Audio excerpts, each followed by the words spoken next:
Nous sommes dans le site docteurangélique.free.fr dans la série des leçons de philosophie du vivant à l'école du Père Marie-Dominique Philippe et en vue de la lecture de saint Thomas d'Aquin.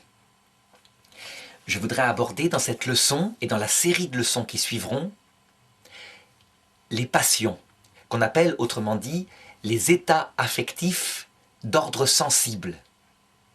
Il y aura plusieurs leçons parce que, en réalité, c'est un domaine extrêmement riche et qui mérite d'être étudié en plusieurs chapitres.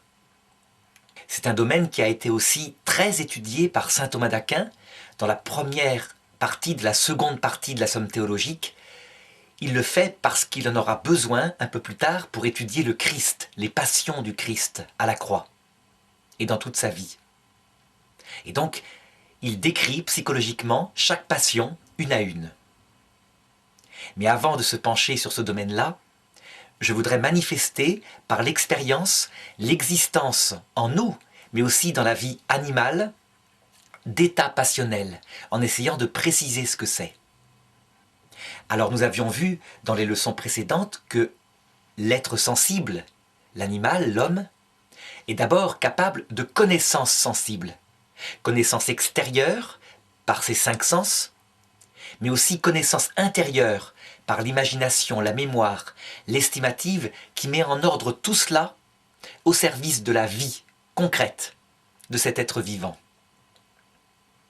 Eh bien, on constate que s'il y a une capacité de connaître les choses sensibles, donc de se les représenter intérieurement, il y a aussi possibilité d'être attiré par elles. Et c'est un deuxième mouvement tout à fait différent, qui n'est pas ressenti de la même façon.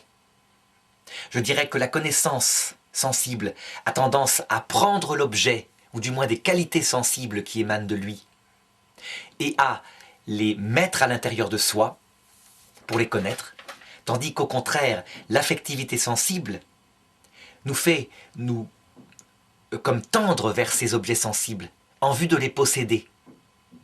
C'est une sorte de tension, de désir, et qui est liée forcément à un amour. Mais reste à préciser de quel amour spécial nous parlons. Ce qui est certain, c'est que les deux mouvements que nous trouvons dans la vie sensible, à savoir connaissance et amour, sont très faciles à distinguer et que tout homme les expérimente. Pour ce qui est de la vie animale, on n'a pas possibilité de l'expérimenter directement, mais en observant le comportement des animaux, par projection, en comparant avec sa propre vie sensible, on devine que eux aussi possèdent ces sentiments, ces passions, qui les portent vers un bien. Il suffit d'observer son animal domestique. Un chien, par exemple, si on met un bon morceau de viande sur la table, toute son attitude qui tend vers ce bien, et il sait très bien qu'il ne peut pas s'en emparer, c'est interdit. Cependant, son regard manifeste très clairement son désir, sa convoitise. Et évidemment, dès qu'on a le dos tourné, si ce chien n'est pas très bien dressé, il va faire un acte d'audace, il va saisir le morceau, se sauver avec, et essayer de l'avaler le plus vite possible, afin qu'on ne puisse pas le prendre. Eh bien, ce comportement extérieur permet de poser sans problème aussi chez ces animaux des états affectifs, sensibles, qui sont eux-mêmes fondés sur la connaissance. C'est bien parce qu'il a vu le morceau de viande, et parce qu'il l'a imaginé comment se le procurer, que son désir s'est porté vers lui, qu'il a abouti à cette action que je viens de décrire. Ce qu'on constate aussi, c'est que le sentiment d'amour, la passion, n'arrive pas en premier. Ce qui arrive en premier, c'est toujours la connaissance du bien sensible. Je veux dire par là que ce chien n'aurait pas désiré la viande s'il ne l'avait pas vue. Parfois, cette connaissance peut être simplement imaginaire. Par exemple, si je parle à une personne humaine de chocolat, de Nutella, eh bien, s'il adore ça, le désir se met, et pourtant le Nutella n'est pas réellement devant lui. Mais le fait d'avoir perçu la chose, d'avoir imaginé, de s'être souvenu du goût du Nutella, fait naître le désir, donc la passion. C'est intéressant à remarquer le fait que le bien sensible ne parvient à réveiller l'amour qu'à travers la médiation de la connaissance sensible, connaissance externe quand c'est un bien visible par exemple, ou odorant, mais aussi à travers le prisme de la connaissance imaginaire qui transfigure, qui colore, qui donne une note particulière à ce bien sensible. Ce n'est pas un bien objectivement présent, c'est un bien médiatisé par les connaissances sensibles, par la mémoire du passé, mais aussi par l'estimative, cette forme d'intelligence animale. Eh bien le fait que ça passe par là montre bien que l'affectivité sensible peut porter sur un bien imaginaire ou alors un bien transformé, qui n'est pas le bien réel devant soi. Je veux dire par là que peut idéaliser un bien sensible par l'imaginaire. Et on peut se porter vers un bien qui n'est pas la réalité objective, mais qui est quelque chose de transformé par l'imaginaire. C'est très important à comprendre, parce que cela permettra de comprendre, par exemple, concrètement, comment dans l'amour, homme-femme, par exemple, au début de l'amour, très souvent, on se fait piéger par l'imaginaire. Donc on voit extérieurement, par exemple, une jeune fille qui est magnifique, qui est rayonnante, qui a une attitude, une grâce particulière, et aussitôt, la connaissance objective, extérieure, est transfigurée par l'imaginaire, surtout si on n'a pas l'expérience, surtout si l'esprit, l'intelligence spirituelle n'est pas capable de dominer cet imaginaire. Et aussitôt, on transforme cette apparence de jeune fille douce, virginale ou je ne sais pas quoi, en une vraie jeune fille qui serait douce, virginale, pure, limpide, etc.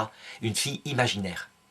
Et alors la passion se met en marche, et pendant un certain temps, avant que l'expérience douloureuse de la vraie fille ne vienne rappeler la réalité, on peut tomber dans un amour passionnel imaginaire. Eh bien, c'est possible parce que cela passe par la connaissance sensible, justement. Et qu'il faut longtemps, beaucoup d'expérience, beaucoup de vertu, pour que cette connaissance sensible, si puissante, soit maîtrisée, mise à sa juste place, contrôlée. Il y a un proverbe de la Bible qui dit que l'homme fort qui dompte son âme est plus fort qu'un homme, qu'un guerrier qui prend des villes. Ben c'est vrai, parce que dès le départ, on constate à quel point cette vie sensible est puissante, et même à quel point elle naît en premier chez l'être humain. Je veux dire par là que le petit enfant puis l'adolescent sont d'abord des êtres sensibles, passionnés, avec un imaginaire, avant que l'expérience ne fasse grandir leur intelligence, leur volonté spirituelle, et leur donne l'expérience pour aimer de manière réaliste et non pas de manière imaginaire. Alors si je continue l'analyse des facultés sensibles, toujours en m'appuyant sur la description externe, je me rends donc compte que il y a ce qu'on pourrait appeler un acte, une énergie, une energia, qui active la passion. C'est le bien sensible. Le bien sensible qui est présenté par la connaissance sensible, donc soit un bien extérieur, donc une jeune fille réelle devant soi, ou soit un bien imaginaire pur, donc une jeune fille imaginée. Donc le bien, qu'il soit réel devant soi ou qu'il soit imaginé, ce bien sensible, visible ou imaginé, active une passion. Donc là, on peut prendre en l'occurrence l'exemple de l'amour. C'est l'acte qu'on pourrait appeler l'antéléchie, donc finalisé par le bien sensible, l'acte d'une faculté vitale. On peut poser forcément, puisqu'il y a acte vital, une faculté vitale qui est à la base, à la source de l'acte vital. Cette faculté vitale, on l'appellera le domaine des passions, les facultés passionnelles. Et on pourra analyser dans la leçon suivante s'il y en a vraiment une, ou deux, ou trois. Parce qu'en tout cas, ce qu'on constate, c'est que la faculté affective a une grande richesse d'expression. Elle s'exprime le plus évidemment par le désir, mais aussi, si c'est un mal qui empêche d'atteindre ce bien dont on est amoureux, elle peut se transformer en haine pour le mal en question. Alors par exemple, si je reprends l'exemple de l'amour passionnel d'une jeune fille imaginaire, Donc la jeune fille imaginaire, c'est elle qu'on aime. Elle a été présentée par notre imaginaire et transformée. Et voilà que la jeune fille réelle se révèle pas du tout semblable à l'imaginaire. Eh bien, à cause de l'amour du bien imaginaire, on peut arriver à détester en même temps cet ennemi de ce bien imaginaire qui nous donnait tant de plaisir, à savoir la fille réelle. La fille réelle n'étant pas l'équivalent de la fille imaginaire, on peut, par amour pour la fille imaginaire, détester un mâle qui s'appelle la fille réelle, et voilà, on comprend toute la complexité de ces passions. Alors, est-ce que la haine et l'amour seront liés à deux facultés? Est-ce qu'il y aurait une faculté d'amour, une faculté de haine? Donc je ne vais pas l'analyser maintenant. Je le verrai plus tard. Mais pour résumer, je dirais de toute façon maintenant, dès maintenant, que visiblement, amour et haine sont dans le même genre, et que c'est sans doute la même faculté, donc à cause du bien en question, qui les suscite. Par contre, il y a une deuxième, activité passionnelle qui apparaît parfois, c'est quand le bien est difficile à conquérir, ou alors essentiel pour nous, important. Et alors on voit qu'il ne se porte pas vers lui seulement de l'amour, mais quelque chose de plus fort, comme de l'espoir, de l'audace. Et donc que sans doute, on le verra, il y a une deuxième faculté vitale qui est liée à ces passions pour conquérir un bien difficile. Donc une faculté pour le bien en général et une faculté par rapport au bien difficile, mais je ne veux pas le dire maintenant puisque ce sera l'objet de la leçon suivante. Pour le moment, là où j'en suis, je dirais que obligatoirement, cette ou ces facultés vitales ont un organe. Un organe qui évidemment se situe dans le cerveau. Pourquoi? Parce que si l'objet de l'amour sensible est un bien sensible, donc matériel, que nos sensations peuvent atteindre, ou notre imaginaire présenter. Donc on peut aussi dessiner si c'est quelque chose qui a une forme visible, mais qu'on peut, si c'est un parfum, sentir. Donc si l'objet est un bien sensible, donc qui est corporel, alors puisque la cause qui permet de l'aimer est forcément en rapport avec l'effet, l'amour et le bien aimé, alors la cause est aussi quelque chose de matériel, en tout cas de sensible. Et donc si c'est matériel, c'est qu'il doit y avoir un organe quelque part dans le cerveau. Les scientifiques actuels, en étudiant par électroencéphalogramme l'activité, la présence de sang dans le cerveau à des endroits particuliers, lorsqu'on a, par exemple, lorsqu'on se concentre sur une passion comme une colère ou alors un grand amour, peuvent localiser l'endroit où se situent ces organes en question. Et ils confirment bien que c'est dans le cerveau, évidemment. Donc lorsqu'on parle du cœur, pour signifier qu'on est amoureux, qu'on éprouve une passion, lorsqu'on touche la partie qui est ici, lorsqu'on parle du ventre, lorsqu'on a une peur, parce que la peur se ressent souvent un peu plus bas, en réalité, on ne touche pas l'organe lui-même. C'est ce que montre la science actuelle. Alors que les anciens pouvaient croire que c'était vraiment l'organe des passions. On touche plutôt un effet sensible provoqué par l'organe des passions et qui va par exemple être ressenti dans la poitrine ici par une sorte d'oppression pleine de plaisir quand on est amoureux, ou alors par une boule dans l'estomac lorsqu'on est angoissé ou lorsqu'on a peur, ce qui est une autre forme de passion. Alors, je voudrais pousser l'analyse plus loin. Donc tout ce que j'ai dit sur les états passionnels, pour le résumer, indique à chaque fois, ou se manifeste à chaque fois à travers un bien d'ordre sensible. Je dirais donc qu'en fait, on découvre les états affectifs passionnels, surtout par leur objet. C'est parce qu'on aime, qu'on désire ou qu'on fuit quelque chose, une réalité d'ordre sensible, que ces passions se mettent en action. Cet objet, donc un bien sensible, visible, palpable, etc., permet de distinguer le domaine affectif passionnel du domaine affectif spirituel. Je veux dire par là que, dans l'homme en tout cas, on repère d'autres états affectifs, que les psychologues comme Jung ou Freud n'avaient pas découvert, parce que eux n'analysaient jamais l'objet, ils se contentaient de décrire l'exercice. Tandis que si on analyse l'objet de ces facultés, on se rend compte qu'il y a en nous une autre faculté d'amour, d'affectivité, qui peut se porter sur un bien qui n'est pas sensible. Un bien qui serait présenté par une autre forme de connaissance, la connaissance intellectuelle. Donc pour le préciser, autant donner un exemple. Si mon désir se porte vers un gâteau au chocolat, le gâteau au chocolat, le chien est capable de le voir, de sentir son odeur et d'en avoir le même désir. Ce sont les sensations qui le repèrent, donc la connaissance sensible, et à ce moment-là, l'affectivité passionnelle se porte vers lui. Si maintenant, mon intelligence me présente un bien qui n'est pas sensible, comme par exemple le fait d'agir honnêtement. Ce gâteau au chocolat qui est là devant moi appartient à une autre personne qui l'a laissé 2 minutes. Mais c'est un enfant, il y tient beaucoup, il veut le manger. Eh bien, mon désir sensible se porte vers le gâteau au chocolat, mais parce que je suis une personne humaine, civilisée, je ne vais pas du tout faire comme le fera un chien, qui lui n'a aucune capacité à résister, sauf s'il a été dressé. Le chien, il va se porter vers le gâteau, il le voit, et s'il y a une possibilité, il le mange. L'être humain, son intelligence peut lui dire quand même, ce gâteau n'est pas à moi, il appartient à un enfant, donc je dois respecter cet enfant qui va revenir le manger.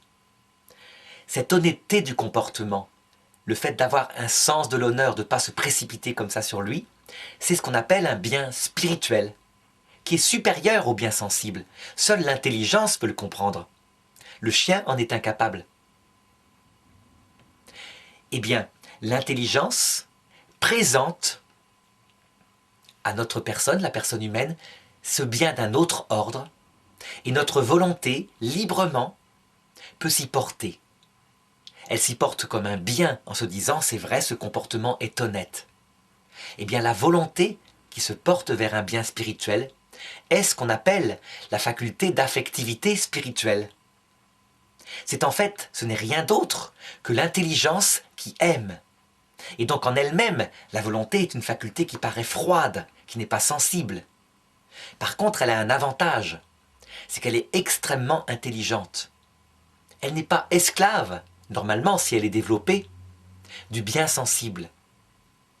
Par contre, s'il s'avère que je suis moi-même un enfant et que je n'ai pas une capacité à contrôler ma passion, je vois ce gâteau au chocolat, le désir sensible est trop fort, mon intelligence me présente mais il appartient à quelqu'un d'autre et je craque. Donc mon affectivité passionnelle a devancé, dominé l'affectivité spirituelle et je l'ai mangé. Eh bien, cette description-là et cette analyse me permettent donc de poser différents niveaux d'affectivité. Tout ce qui se porte vers un bien sensible en éprouvant un sentiment. C'est le domaine de l'affectivité sensible. Et tout ce qui se porte vers un bien qui peut être spirituel ou sensible, mais en le voulant, en le choisissant intellectuellement, donc sans ce côté sentimental, c'est plutôt de l'ordre du choix, eh bien c'est l'affectivité spirituelle. L'affectivité spirituelle peut donc choisir le gâteau au chocolat et y mettre sa finalité. L'affectivité spirituelle n'est pas forcément ordonnée que vers des biens spirituels.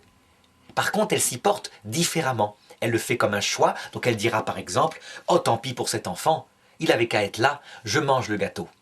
Et tant pis, je me donne du plaisir. » Chez le chien, il n'y a pas du tout cette faculté. Et donc lui fonctionne uniquement du point de vue passionnel, comme le ferait un tout petit enfant. Le gâteau, il en a envie. Le seul surmoi qu'il aura, c'est est-ce qu'il y a un dominant, quelqu'un qui m'a interdit de me nourrir en premier, puisque c'est comme ça que ça fonctionne dans son espèce. Il ne peut pas manger en premier, il y a des règles dans les espèces canines. Si le dominant n'est pas là, ou si il a suffisamment d'influence pour sans être là l'empêcher de le manger, alors il ne mangera pas. Ce n'est pas par un choix libre qu'il ne mangera pas, mais c'est parce que ses passions sont ordonnées dans son système de fonctionnement par le rapport entre dominant et dominé. Et c'est comme ça que ça fonctionne. S'il n'y a pas de dominant, alors tout naturellement il y va. On ne verra jamais un chien, lorsqu'un bien, un morceau de viande se présente et que rien ne l'empêche de le manger, s'en priver. Il n'a pas d'acte spirituel. Il est purement dans le sensible. L'affectivité sensible se meut portée par la connaissance sensible qui lui est présentée, tandis que l'affectivité spirituelle, la volonté, se meut par le choix de l'intelligence, par l'intelligence qui lui dit « Oh, tu peux y aller, tant pis pour la morale, l'essentiel est que c'est bon. » Mais c'est l'intelligence qui choisit. L'être humain possède dans la même personne, ces deux niveaux d'affectivité qui coopèrent l'une avec l'autre. Donc il est très difficile de distinguer. Un adolescent, par exemple, qui n'a pas encore analysé en lui ces questions du devoir, de l'engagement, mais qui fonctionne souvent que dans le sensible, aura du mal, par exemple, à comprendre qu'on peut aimer par exemple une jeune fille quand on est un garçon, sans éprouver de sentiments. Pour lui, c'est impossible. L'amour, c'est sentimental. Ce n'est que plus tard, avec le temps, s'il a construit une vie commune avec cette jeune fille, et si par exemple, le plaisir sentimental du début s'est un peu tari, mais qu'elle est honnête, et que son intelligence lui dit « je ne peux pas l'abandonner, je ne suis pas seulement en train de chercher en elle du plaisir. C'est une personne, je la respecte. » Alors, il découvre en lui, au-delà de la passion, son intelligence qui lui permet de s'engager dans un bien moral d'ordre spirituel. Évidemment, ça ne se fait pas sans lutte, c'est très dur à un moment donné.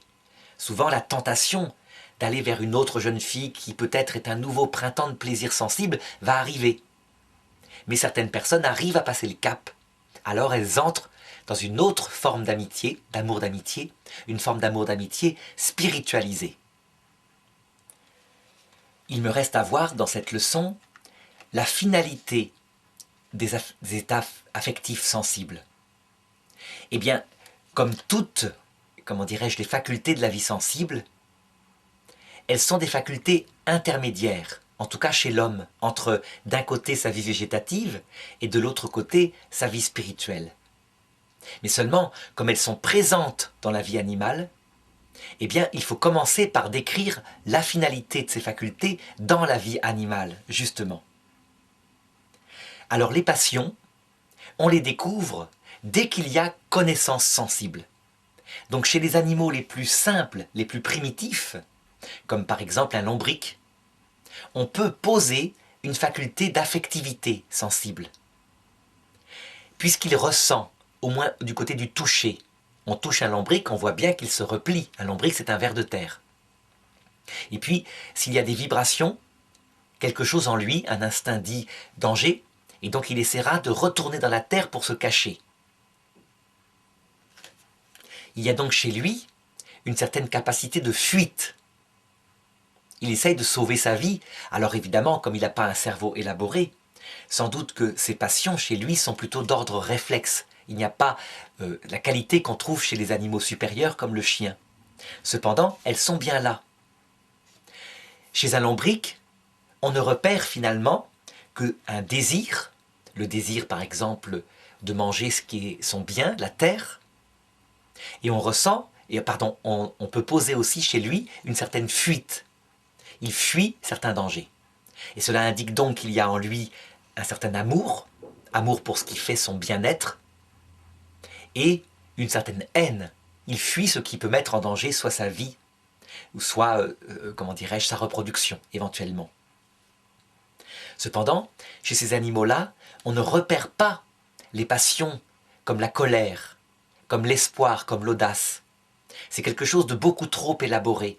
Ils en restent à des passions de base, désir, jouissance, haine, fuite, tristesse. Et une tristesse très analogique. Chez lui, tout cela est entièrement ordonné à sa survie et à sa reproduction.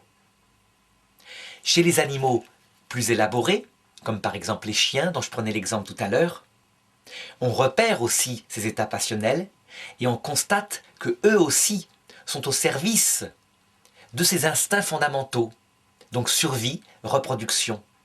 Et ça se traduit très concrètement par tout ce qui est le domaine de la nourriture, de la vie, le bien-être dans son groupe, et puis évidemment la conquête d'une femelle. Lorsqu'un bien sensible se présente par exemple à un loup qui est dans sa meute, aussitôt son estimatif, c'est-à-dire son intelligence animale, s'empare de la connaissance sensible qui est présentée par les sens externes et les sens internes, et elle ordonne tout cela, y compris les passions. C'est elle qui harmonise tout en vue du bien que cherche, selon son espèce, cet animal. Par exemple, s'il repère une femelle qui est en chaleur, eh bien son estimative va mettre en place toutes les données qui sont à sa disposition. Donc d'abord, il sent qu'elle est en chaleur, c'est du côté de l'odeur, ce sont des phéromones, mais ça ne suffit pas. Son imagination est capable de le porter vers un désir sexuel, et d'autres facultés, comme son estimative, lui indiquent s'il a la possibilité d'y aller. Si par hasard le mâle dominant est là, dans le coin, et que ce n'est pas possible, parce que dans la hiérarchie, ce loup est inférieur, eh bien il va devoir avaler, comment dirais-je, empêcher son désir sensible. Donc on voit bien, là encore, c'est l'estimative qui met en place tout ce qu'il faut pour que le comportement soit adapté en fonction de son espèce, à sa survie et à sa reproduction. Donc un animal ne fait pas rien, ne fait pas n'importe quoi. Il a une nature qui ordonne ses passions. Le tigre, par exemple, qui est un animal solitaire, fonctionnera tout à fait différemment. Si une femelle se présente et qu'il n'y a pas d'autre mâle tigre dans le coin, eh bien, il n'y a pas du tout de hiérarchie. Il y va simplement si la femelle est prête. Donc, ces passions sont ordonnées différemment par son estimative, qui elle-même s'oriente vers la survie, la reproduction, comme je le disais. Chez l'homme, le domaine des passions est lui aussi donc intermédiaire, sauf que l'homme n'a pas seulement des facultés animales, n'a pas seulement l'instinct de survie et de reproduction, il a aussi une vie spirituelle. Et donc, tout à fait naturellement, si les passions peuvent se mettre chez l'homme au service de la recherche des biens végétatifs, elles peuvent aussi être ordonnées à sa vie morale, à sa vie spirituelle. Cependant, ce que l'homme constate très vite, c'est que l'ordre naturel des passions, qui se portent vers le bien sensible, est un ordre tout à fait différent de celui de l'affectivité spirituelle qui, elle, se porte normalement vers un bien spirituel présenté par l'intelligence et la volonté. Si bien que l'homme découvre en lui, à cause de la complexité de son être, deux lois de l'amour.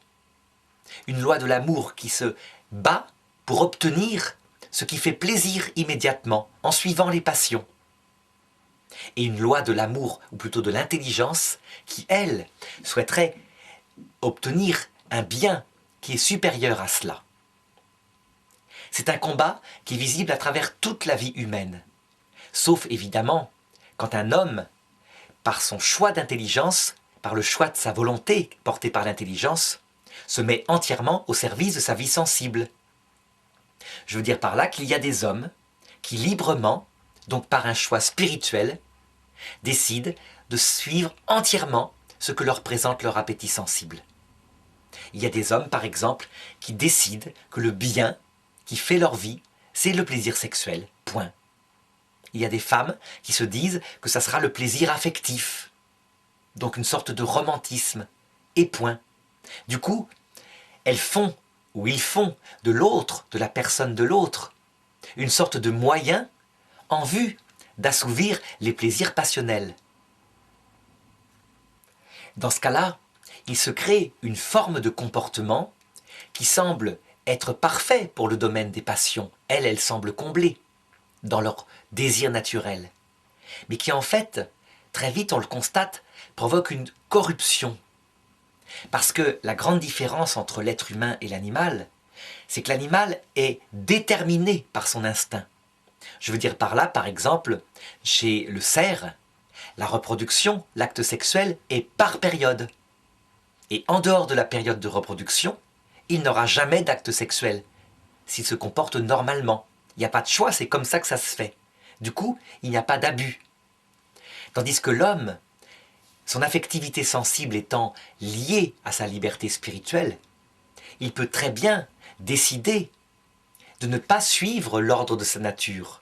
Et donc, par exemple, de chercher le plaisir sexuel n'importe comment, n'importe quand, avec n'importe quel partenaire, avec uniquement comme recherche le plaisir. Et dans ce cas-là, évidemment, il va y avoir une sorte de vengeance non seulement au niveau des états affectifs, je veux dire par là qu'au bout d'un certain temps, le plaisir étant recherché pour lui-même, eh bien il s'use. Il n'est pas fait pour cela, donc il entre dans une phase de lassitude, ce qui fait que si la personne continue par sa liberté de ne chercher que le plaisir, par exemple d'ordre sexuel, en suivant ses passions, eh bien obligatoirement il va lui falloir du nouveau, de l'exotisme, pour exciter de nouveau le désir sexuel. L'autre vengeance, elle est du côté de l'esprit. L'esprit étant finalisé par un bien qui lui est inférieur. L'esprit est fait en lui-même pour un bien spirituel, pour aimer par exemple une personne. Et une personne, c'est pas seulement un corps sexuel. C'est une poupée gonflable, un corps sexuel à la rigueur. Une personne, c'est un bien spirituel, quelqu'un qu'on respecte, avec qui on peut discuter, à qui on peut donner sa confiance, etc. Donc l'esprit étant fait pour un bien spirituel et étant par choix borné à un bien purement sensible, eh bien il entre souvent dans le soir dans une sorte de frustration, d'angoisse, parce que ça ne va pas. Il peut le nier, mais il n'est pas fait pour cela. Donc il obtient par exemple de la solitude, parce qu'évidemment, si on fait des personnes de purs instruments pour assouvir ses propres passions, on ne peut pas en même temps leur donner sa confiance. Confiance qui, elle, est essentielle au niveau de l'amour spirituel. Donc, chez un homme structuré selon sa nature, je dirais que les passions sont comme un animal un peu sauvage dans l'homme et qui doit peu à peu être apprivoisé puis dressé pour se mettre tout à fait naturellement au service de la vie spirituelle. Donc il faudrait normalement, chez un homme constitué selon sa nature, que ses facultés spirituelles dirigent les facultés passionnelles, puisque les facultés passionnelles sont inférieures, se portent vers un bien sensible. Lorsque c'est l'inverse, lorsque les facultés passionnelles dirigent les facultés spirituelles, cet homme-là ne se comporte pas comme un adulte. Qu'un petit enfant, voyant un gâteau au chocolat, se précipite tout de suite sur lui pour le manger, on comprend. Et on peut le punir. Mais qu'un adulte de 25 ans soit incapable de se contrôler et se précipite aussi de la même manière vers le gâteau au chocolat, on trouvera ça tout à fait anormal, ou on dira c'est qu'il est handicapé. Parfois il est handicapé, et dans ce cas-là on pardonnera, mais parfois c'est simplement un homme qui ne se contrôle pas du tout. Et dans ce cas-là, on aura une grande pitié pour lui. Analogiquement, on peut représenter les facultés passionnelles comme le cheval, qu'un cavalier doit apprendre à diriger. Le cheval, il a sa propre loi. Lui, ce qui lui plaît, c'est de manger de l'herbe, et s'il y a une jument, c'est d'aller la féconder, si elle est en chaleur. Mais si le cavalier, par dressage, un dressage affectueux, il ne s'agit pas d'écraser ce cheval en l'écrasant par la douleur, c'est à la fois fort et c'est à la fois doux. S'il arrive à le contrôler, alors ce cheval, tout à fait obéissant, tout à fait naturellement, suivra les ordres de son maître. Eh bien, la comparaison permet de comprendre le rapport qu'il y a dans un être humain entre une affectivité équilibrée et sa vie spirituelle. Toute cette mise en dépendance est étudiée en philosophie morale à travers l'étude des vertus. La vertu de tempérance, par exemple, c'est elle qui va contrôler et mettre au service de la vie spirituelle les facultés du concupiscible, donc tout ce qui est amour, désir, jouissance, au contraire fuite, tristesse.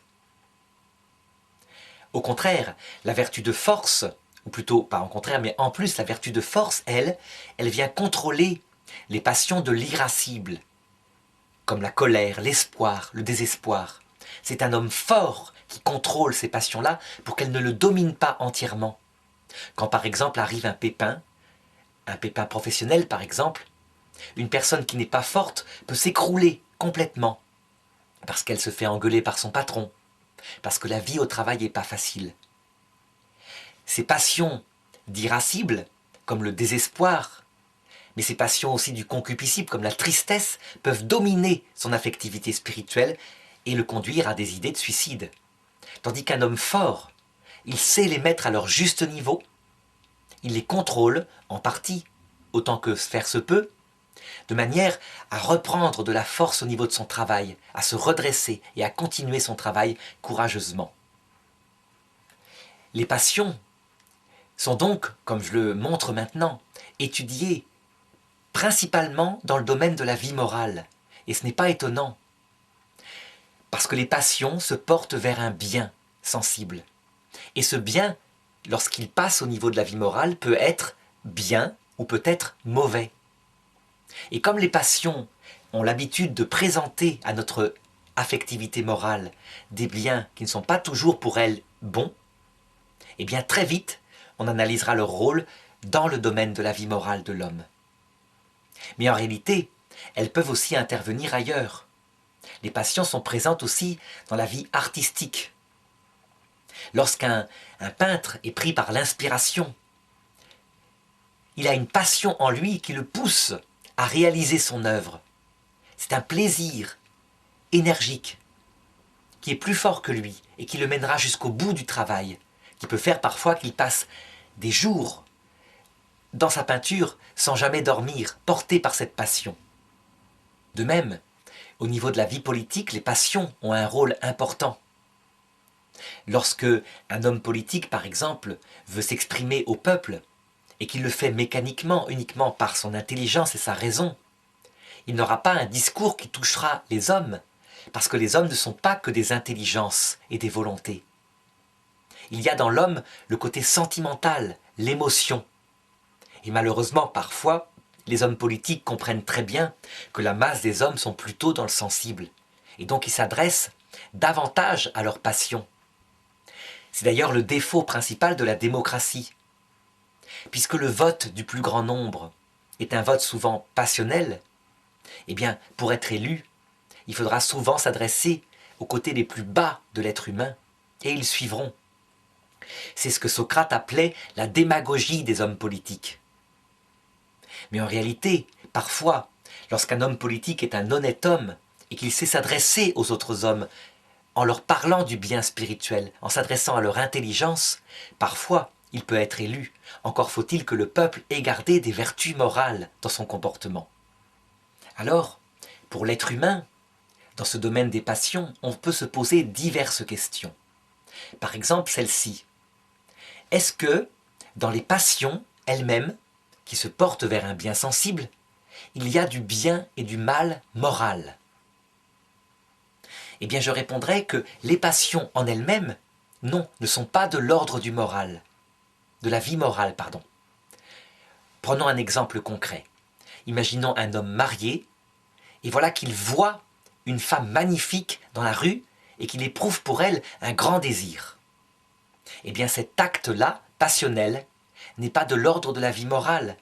C'est un acte naturel de sa sensibilité. Il l'a trouvée belle, il l'a trouvée magnifique, attirante. Ce n'est que dans un second temps, lorsque son intelligence et sa volonté se rendent compte qu'il y a cette attraction, qu'il peut, oui ou non, y consentir. S'il y consent et que cet homme s'est engagé à réserver son désir sensible, sexuel, à sa seule épouse, alors là apparaîtra le bien et le mal moral. Mais le bien et le mal moral n'est pas dans la passion elle-même.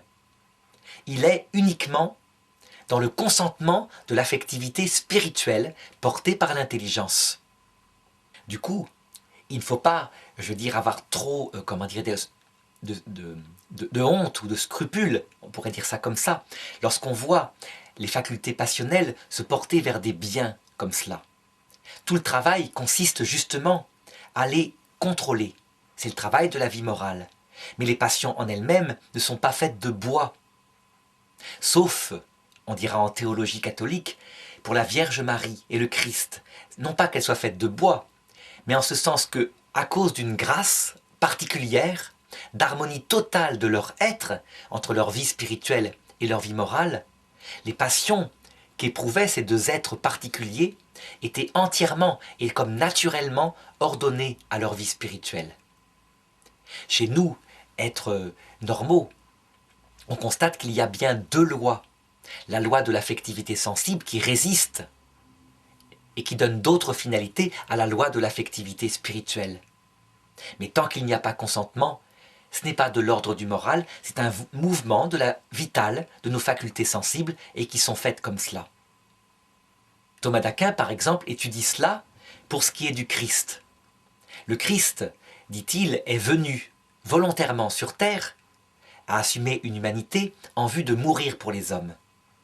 Est-ce que c'est un péché pour lui le fait que la veille de sa mort, sachant ce qui va lui arriver, il ait peur de la mort? Alors on dit il a peur aussi de choses spirituelles, la trahison de ses amis. Oui, mais saint Thomas le montre, il a peur naturellement de la mort, tout simplement parce que sa vie sensible, qui est réelle, n'est pas faite pour être crucifiée. Eh bien saint Thomas d'Aquin montre que évidemment non. C'est un mouvement naturel de son affectivité sensible. L'affectivité sensible ne peut pas, par elle-même, désirer être clouée sur une croix. Son bien, à elle, c'est de chercher un état de bien-être sensible. Ça serait au contraire quelque chose de pathologique si un être humain, tout d'un coup, pour se sentir bien, se mettait à se mordre, à se torturer sensiblement. On le voit par exemple parfois chez des êtres humains. Je pense par exemple à ces adolescents qui se coupent, qui se lacèrent, qui se cognent. En réalité, s'ils le font, ce n'est pas parce qu'ils cherchent le mal sensible pour le mal sensible, mais c'est parce que, éprouvant de grandes douleurs à d'autres niveaux de leur vie, comme par exemple leur vie spirituelle, des angoisses parce qu'ils ne savent pas ce qu'ils font sur terre, ou parce qu'ils se disent qu'ils n'auront jamais d'amour dans la vie, ils sont trop nuls, eh bien, le fait de se frapper physiquement, de se faire souffrir, soulage quelque part, parce que la douleur physique est en fait beaucoup moins douloureuse que la douleur sensible, ou spirituelle, ou mystique. Alors, dans le même ordre d'idées, saint Thomas d'Aquin se pose la question suivante: est-ce que toute passion est mauvaise au point de vue moral? Et la réponse, évidemment, est simple. Il dit: si j'analyse les passions en elles-mêmes, prises pour elles-mêmes comme des états affectifs sensibles, elles ne sont ni bonnes ni mauvaises au point de vue moral. Mais lorsque je les prends comme une partie de l'acte moral, qu'elles viennent qualifier, puisque l'être humain, il n'aime pas qu'avec son affectivité volontaire, les passions se mettent en marche au service de l'affectivité volontaire. Eh bien, ce qui rendra une passion bonne ou mauvaise, c'est le bien spirituel qu'est présenté par l'intelligence à l'affectivité spirituelle. Donc prenons un exemple simple, ça rendra les choses beaucoup plus claires.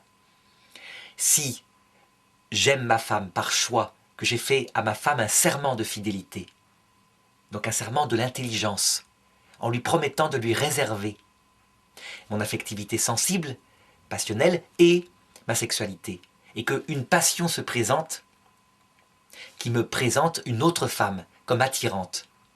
Si j'y consens, si je mets ma volonté, mon intelligence dans ce bien sensible nouveau qui est une autre femme, alors cette passion est mauvaise, parce qu'elle s'oppose de fait, objectivement, à ce qui est mon bien spirituel choisi.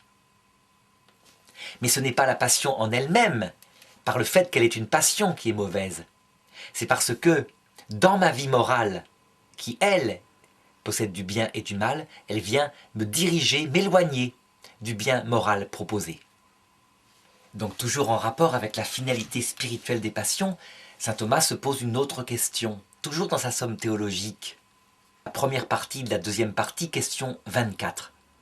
Il se demande si les passions augmentent ou diminuent le caractère bon ou mauvais de nos actes moraux. Et pour répondre à cela, il dit ceci.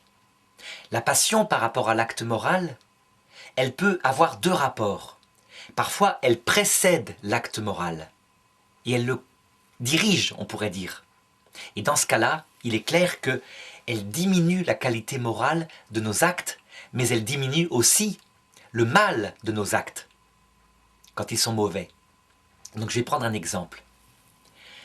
Un jeune homme qui tombe amoureux d'une jeune fille et qui est porté entièrement par le charme de cette jeune fille, qui éprouve un plaisir tellement grand à être avec elle, qui du coup lui promet fidélité à la vie et à la mort, porté par cette passion, en réalité, son acte moral n'est pas de très haute qualité.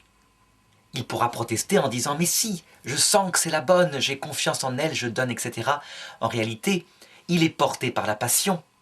Et donc l'acte moral est fragilisé par une faiblesse, aveuglé aussi par l'imaginaire. D'ailleurs, on observera la qualité de son acte moral lorsque la passion se sera un peu effacée. Et dans ce cas-là, malheureusement, très souvent, on se rend compte que son amour était fondé sur le sable du plaisir. Et que dès que le plaisir est passé, l'acte moral, les grandes promesses de fidélité à la vie et à la mort disparaissent aussi. Même chose pour le mal moral. Lorsqu'un homme marié, par exemple, porté par une passion incontrôlable, prend une maîtresse, va avec elle, eh bien, cette faute-là, qui évidemment est une trahison pour sa femme, à qui il a promis fidélité, qui est donc de l'ordre de la faute mortelle, qui vient tuer l'amour d'amitié, a des circonstances atténuantes, et moins grave que si cet homme était parfaitement maître de lui-même, contrôlait parfaitement ses passions, et que froidement, par une décision raisonnée, il allait prendre une maîtresse. Là, en l'occurrence, étant donné que la passion a précédé le choix moral de son acte, elle en a diminué aussi la culpabilité. C'est ce qu'on appelle une faute mortelle de faiblesse. Et parfois, si la femme a la capacité à dépasser cela, il pourra y avoir pardon.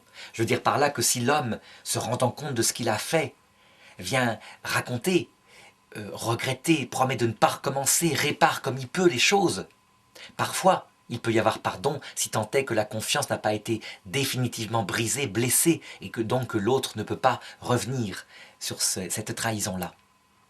Saint Thomas, deuxièmement, dit que la passion peut être en rapport avec l'acte moral comme quelque chose qui le suit, donc qui est provoqué par la ferveur de l'acte moral. Donc je vais donner un exemple.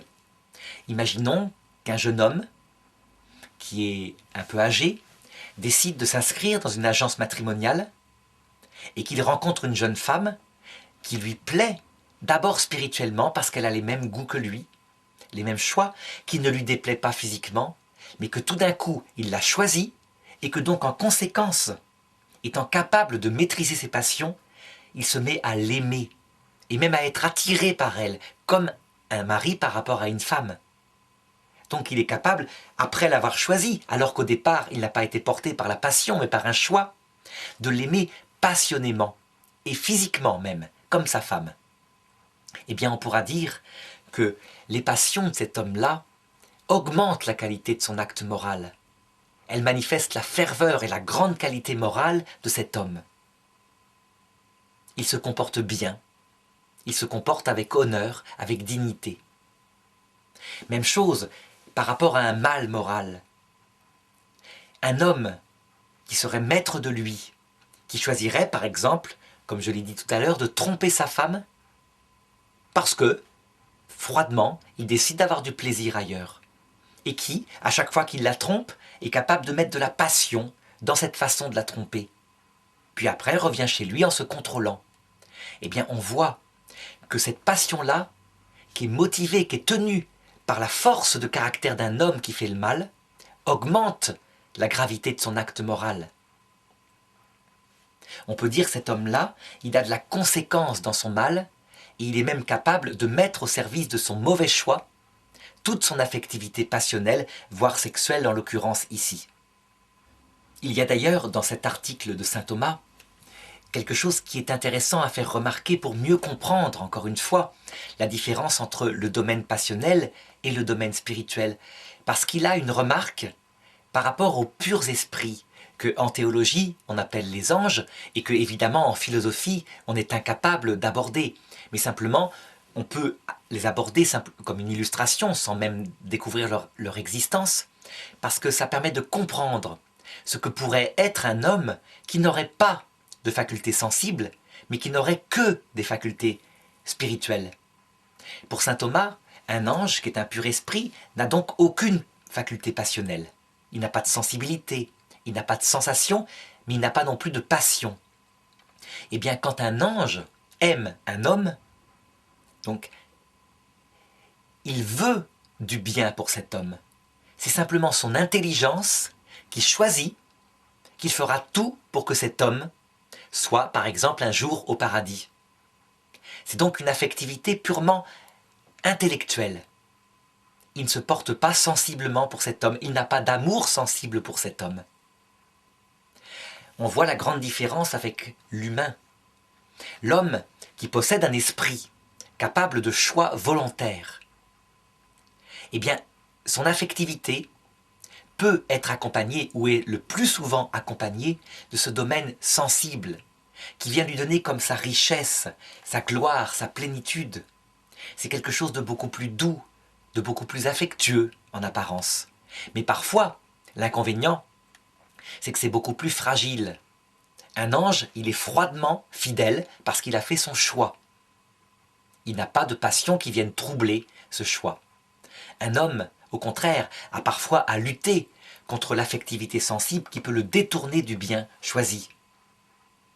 Alors, une troisième question posée par saint Thomas, toujours dans l'étude de la finalité que peuvent prendre au point de vue spirituel les passions, c'est celle-ci. Il se demande, existe-t-il une passion qui soit bonne ou mauvaise par son espèce, c'est-à-dire en soi? Et donc, il procède à la même analyse. Il dit qu'on peut regarder les passions de deux façons. On les regarde en elles-mêmes comme des affectivités sensibles, et dans ce cas-là, elles sont parfaitement étrangères à soi, à ça, à tout ordre moral.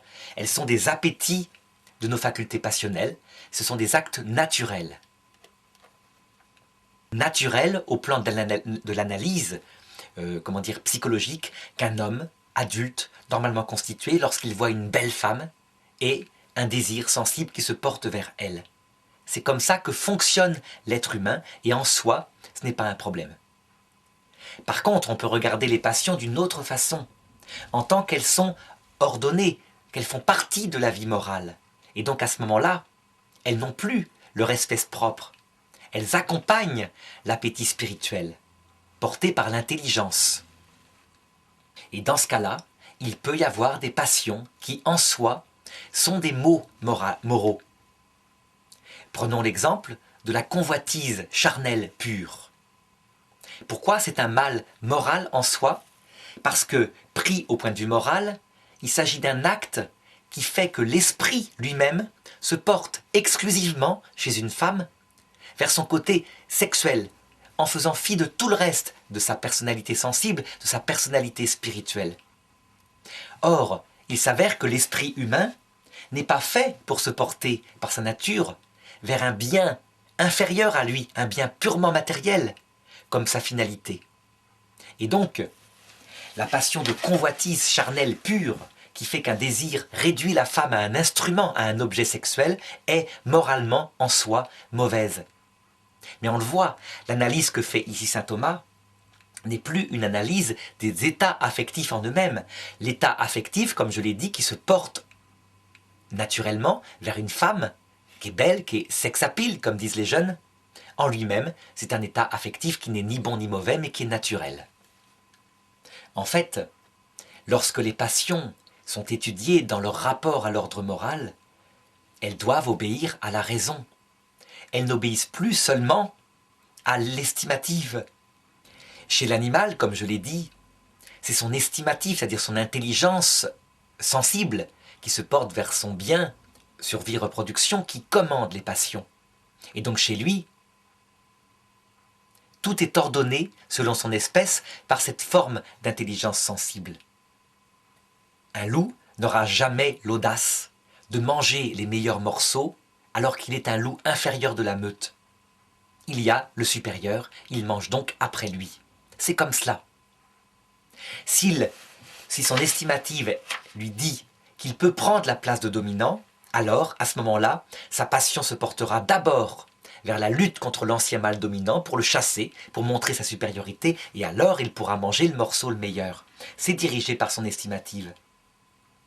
Chez l'homme, dans sa vie spirituelle, toutes les passions, l'imagination, la mémoire, les facultés sensibles, mais aussi la volonté, sont dirigées normalement par la raison, donc par l'intelligence, qui a choisi, elle, ce qu'était le bien. Or, moralement, une intelligence est dans le bien lorsqu'elle choisit quelque chose qui est bon, donc un bien spirituel qui lui correspond. Le respect des personnes, la fidélité à une personne à qui on a fait un serment, etc. Et en fonction de cela, il peut y avoir des passions qui sont mauvaises en soi. En soi, mais d'un point de vue moral, comme le dit saint Thomas d'Aquin, pas en soi d'un point de vue philosophie du vivant. Alors je n'insisterai pas plus sur le rapport de ces passions avec la vie morale.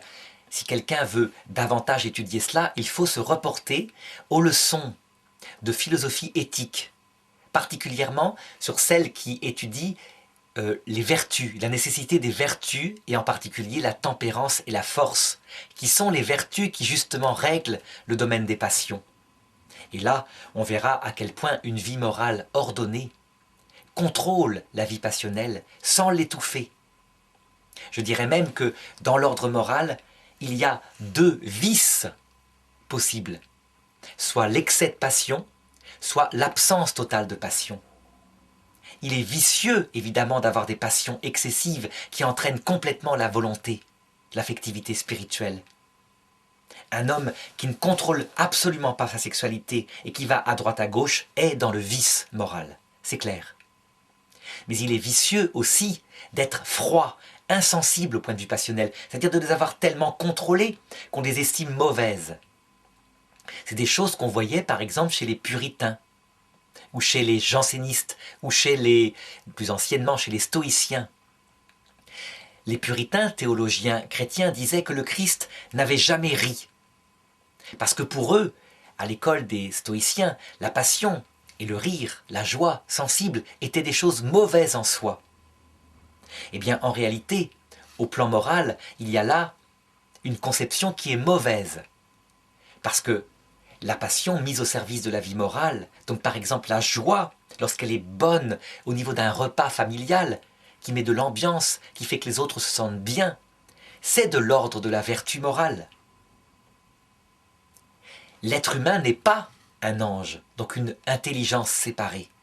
L'être humain, par tout son comportement moral, se sert de ses passions, et ces passions sont au service de l'amour spirituel qu'il peut avoir pour un autre. Simplement, elles sont portées par la raison à travers toute une modération, une série de vertus qui les met à leur juste place. Et comme disait Aristote, leur juste place, c'est un juste milieu. L'excès de joie peut être mauvaise en certaines circonstances. L'absence de joie peut être mauvaise en d'autres circonstances. Par rapport à une circonstance du quotidien, peut devenir excellente chose lorsqu'il y a un mariage. Et par exemple, le bout en train qui met de l'ambiance, qui anime le mariage, lui, il fait un acte de vertu parce que c'est le bon moment. Donc on le voit, tous ces exemples manifestent à quel point la vie morale oriente les passions. Et saint Thomas d'Aquin, dans la deuxième partie de sa somme théologique, étudiera la multitude des vertus qui sont là pour mettre les passions au service de la vie morale.